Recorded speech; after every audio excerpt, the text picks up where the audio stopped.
Hello, everyone, and welcome to another edition of Aspire to Inspire and Embrace the Power Production. I'm your host, Dr. Jennifer Blalock, Chief Energy Officer of Ingenuity Solutions, and I'm so excited. We're getting out of Florida. We're branching out, everybody.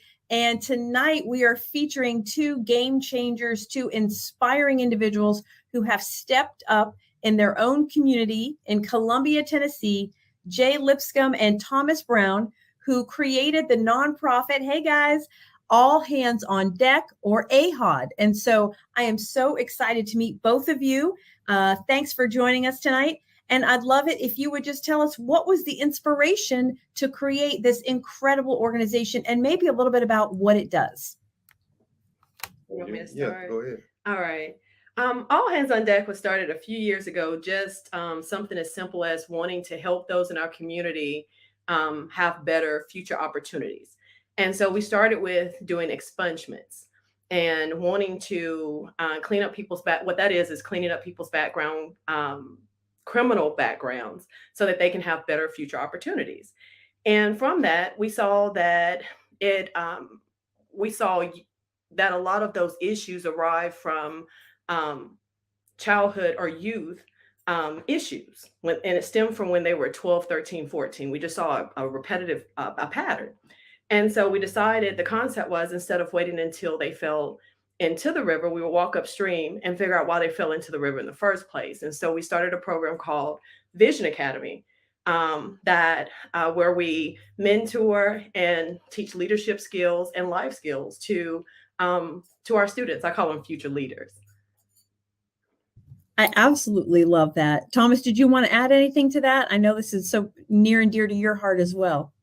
Oh yeah, just an opportunity to give kids an opportunity to, not feel like that they have to be a certain way based off where their life is at that point.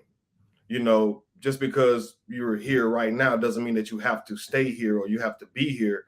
You have an opportunity to do things, and we're here to make sure that we're here to help you along the way and make the right decisions that you think is best for you in your life.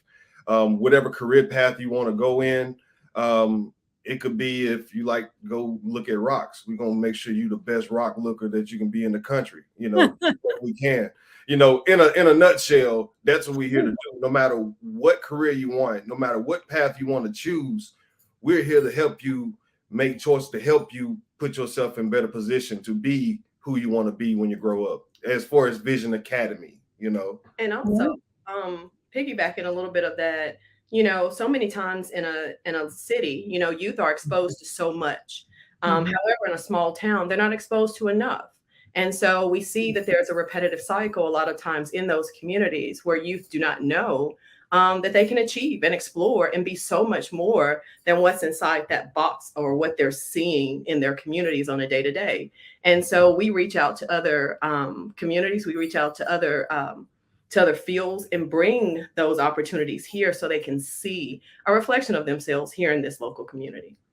I love that. And Jay, you really speak volumes to a lot of the work that I've been involved with as well in Jacksonville, but just in general. And I'm coming up. I just turned half a century, everybody, but I have spent about 30 years in youth development, that kind of thing. And, the three things that really I try to focus and build on are model, mentor, and motivate. And as a first generation college student myself, who grew up below the poverty level, I never saw those things, right? I didn't see someone in my household go to college. I didn't see someone go to a professional job. So I wasn't aware of those things. You mentioned how mentorship is integrated into your programming. How do you, recruit mentors, and how have you seen that mentor-mentee relationship help expose and, build up these young people that you're working with? It's just actually really been a blessing. As I stated, the name of our organization is All Hands on Deck. And, what All Hands on Deck stands for, it's a military term. And that means that everyone from the top to the bottom, we need you. And so when we sent out the call, we've actually had folks that come to us and say, hey, I want to help.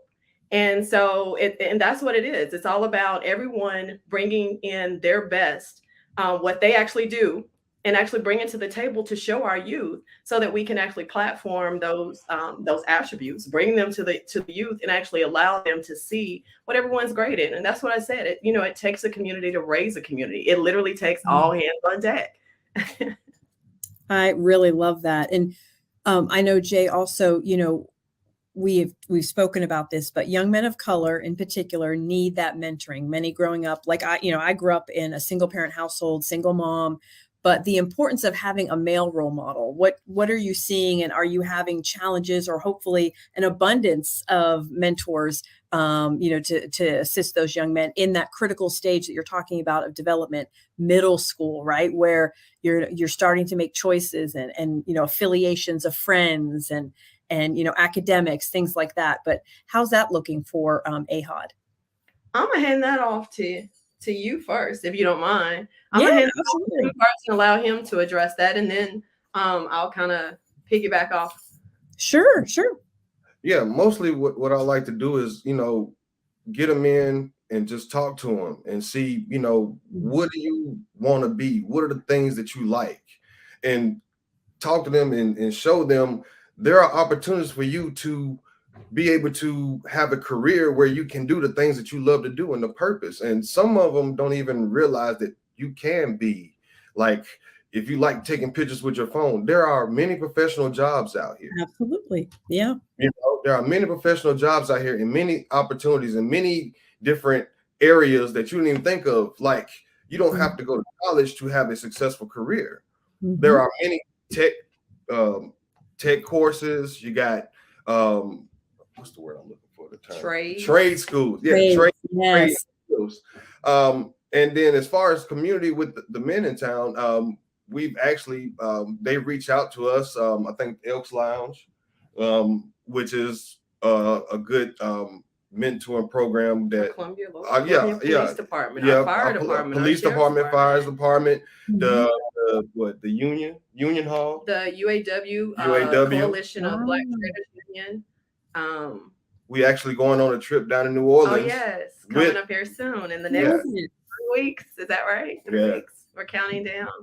So yeah, so it's people want to help and people want to be there. And like I said, it takes all hands on deck. We don't care what organization you work with. We don't care what affiliation you have.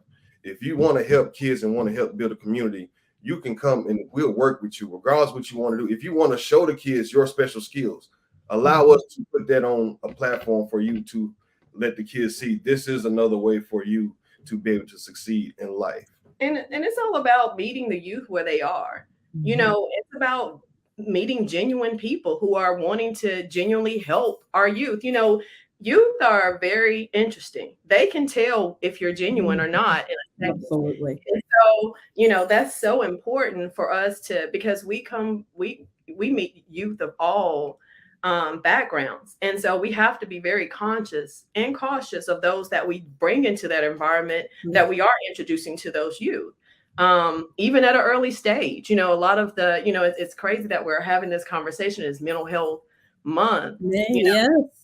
And, here, we address so many youth, partnering with our juvenile court system, having a program where we're trying to redirect some of those youth. And, we're seeing that it's a lot of youth really hurting.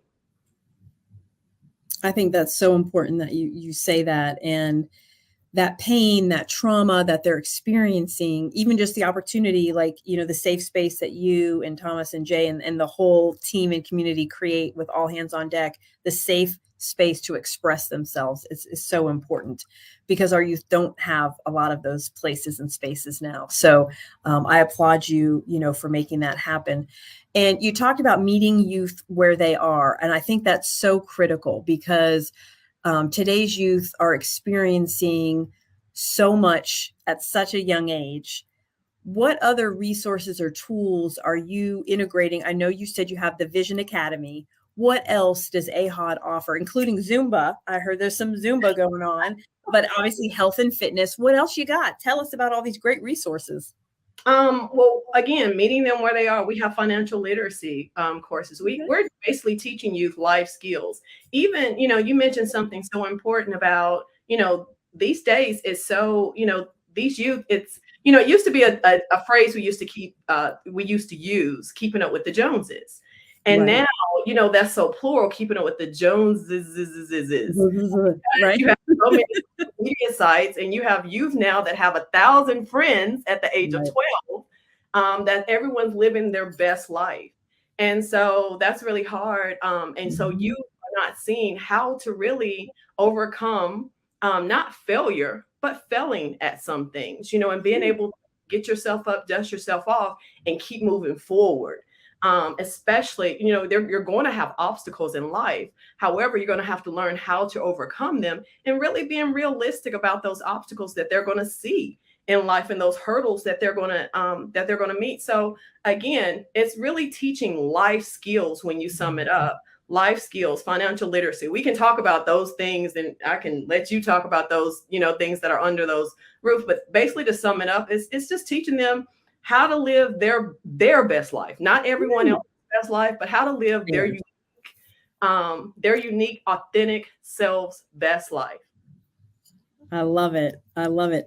And I know, obviously, Thomas, you have a background in sports and in many different areas, music. Those are things that, the youth gravitate toward. How are you integrating sports and music into the programming? And what's the response been of the youth? Well, like I said, it all depends on what they like to do. They dictate what we do. If they want to be an artist, I have a friend who has a virtual art gallery where he sells art. So I said, if you have art pieces that you like, let's see if you would like to sell it or put it up, and you can start making money for yourself now versus waiting till you're 25. Just different the network of people that I know, get them exposed to it early, that you don't have to be a certain age to profit off of your creations, and teaching them how to write a business plan so that they can take a vision. That's why we call it Vision Academy. Each one of our students, when they enter our program, they do a vision board. I think vision boards are so important. Yeah, each one of them do a vision board, so not only they can see where they're going, but we can also see where they're going.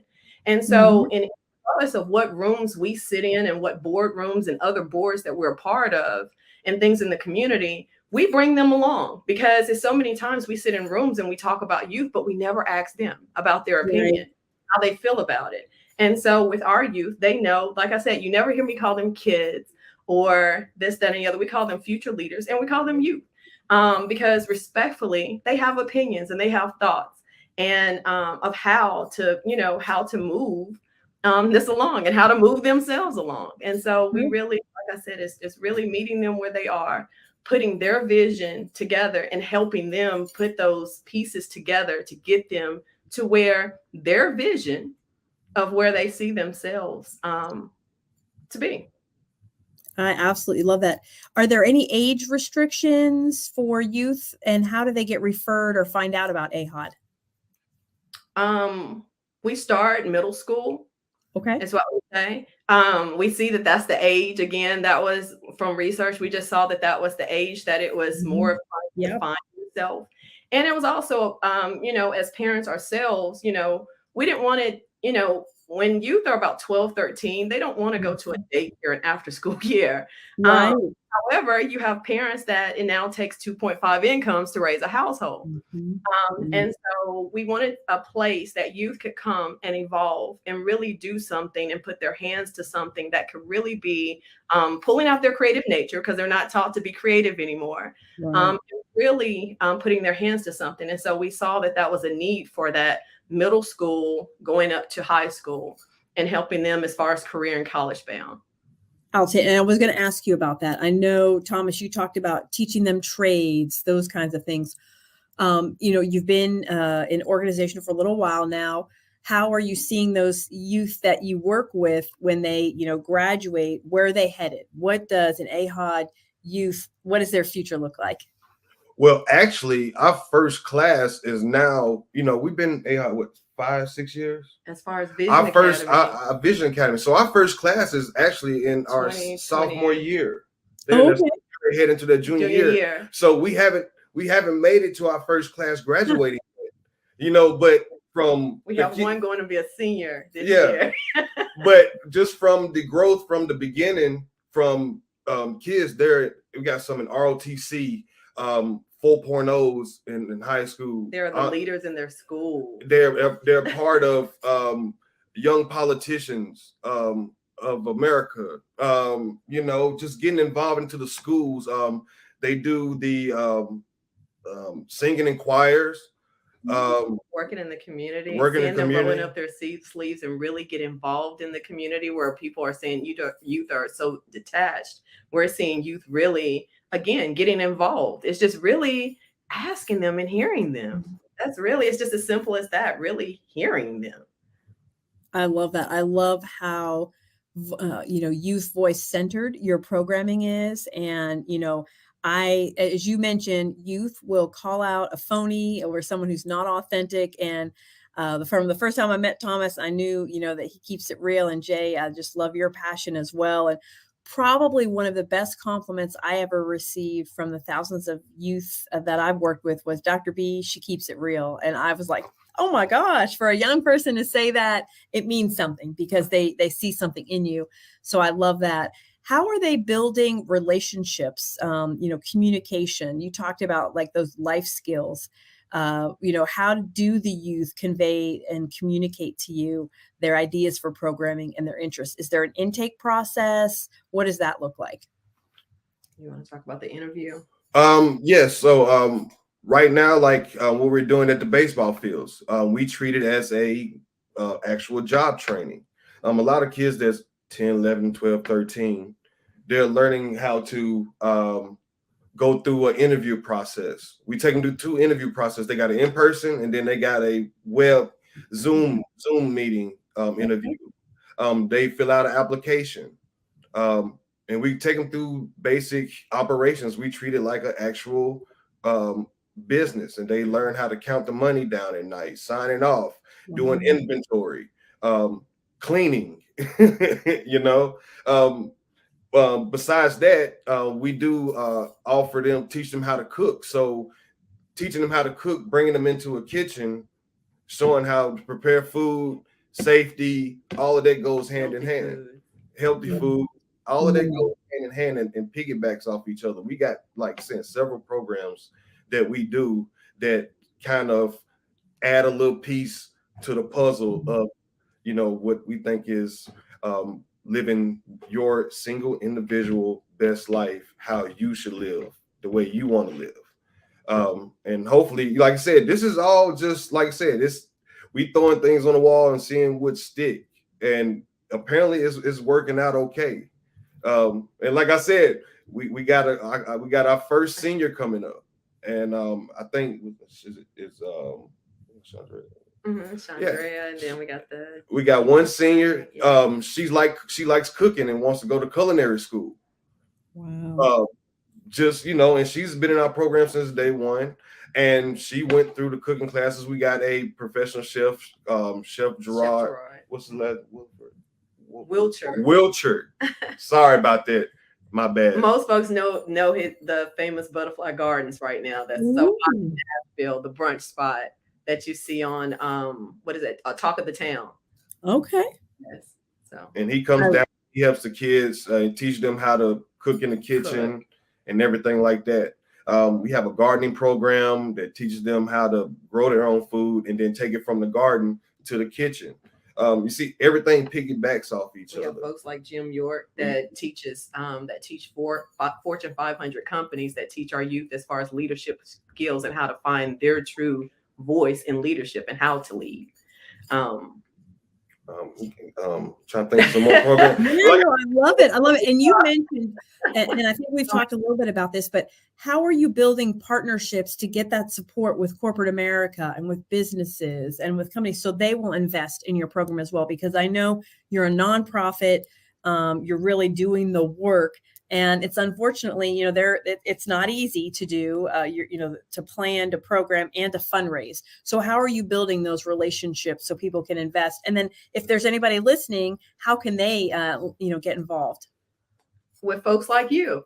Exactly. asking us to come to programs like this so that we can be the voice and put our information out there and let people know about our program. So again, thank you for allowing us a platform to talk about our organization. Again, this is the best. It's what social media, folks like you allowing us to come on programs like this, really push information out. With COVID and things, things became a little different with fundraising and with donations. So we've had to be creative when it comes to that. With the Zumba, we got Zumba classes. We offer pickleball. You can sign up for pickleball. We got the cooking classes coming up. We have a camp. Summer camp. We're partnered now with what started off at just the recreation center during the summer. Now we have a whole summer camp with the partner with the Ridley's 4-H camp here in Columbia that kicks off July 3rd. That we'll be talking about for more money. Yay! I love all of these great ideas. How do you keep that motivation? What inspires Jay? What inspires you, Thomas? What inspires you outside of this work to keep going? Because you're pouring into others. Who pours into you? What pours into you? What gets you like, all right, I'm ready to get back out there and do this again? Aside from spiritually, the youth pour into me. It's just really, what we give, I get back 100 times more, with their energy and what, they're the reason that we're still here. When we started just doing something just that summer, they asked us, you remember that they said, so what are we doing now? And I was like, what do you mean now? We did what you guys asked us to do. We did a summer program, and they were like, well, what else are we going to do? And so that's where that really birthed from. And so we were inside the schools, and then that changed and we went online, and now we have a whole camp. So really it's them who inspire me, because they continue to say, hey, we need this, and we thrive. They thrive from us. So it's really it's a feeding energy. I love it. Thomas? For me is I truly believe in the future is our like Whitney Houston said, I believe the children are our future. Will let them lead the way, so and I really believe in that. Don't get him I really truly believe in that, because I have a 12-year-old daughter. I want her to realize that there are so many opportunities that you can take advantage of right now that doesn't have any indication on what you want to be in life or what you have to do in school right now. I mean, there's plenty of opportunities. The future with the technology, they can get involved in technology and learning coding now, where by the time you graduate, you can go into cybersecurity versus going to college. Just believing in the future and believing that they could actually make an impact. Like, this could really show them the way to be able to be a leader, no matter where they are in the country. What you learn from us, you can take anywhere in the world and do. And this all started from what we wanted to do, as far as building our community back up and actually giving our youth an opportunity to have opportunities that they thought they would never have. And this is for any kid all over the country. Future for us is any kid should be able to come here and be able to train to be the best you can be. And legacy is not about, you or me. It's about, what we're leaving behind for our future youth, for other people.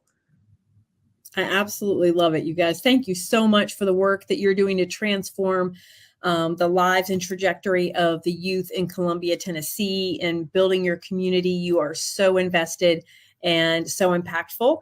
I want to thank you for inspiring me. I want to come visit. I definitely want to come visit and see the great work firsthand. I might take a Zumba class. I might take a cooking class. I might do it all. I don't know. But thank you again for the inspiration. Thomas and Jay, we've been sharing all your socials, and please, keep the beautiful God's work that you are committed to. I just can't wait to continue to tell your story. Thank you so much for being a guest tonight. For all of you out there, please get connected with incredible people like these. You too can make a difference. Don't ever doubt that. They started, small, and then they saw the seeds that they were sowing continue to grow. So get out there and be an inspiration to somebody else. Thank you for joining us for another edition of Aspire to Inspire, featuring these incredible people from All Hands on Deck in Columbia, Tennessee. I'm your host, Chief Energy Officer, Dr. Jennifer Blalock. And thanks again for joining us. This has been Aspire to Inspire and Embrace the Power of Production. We out. We'll see you soon.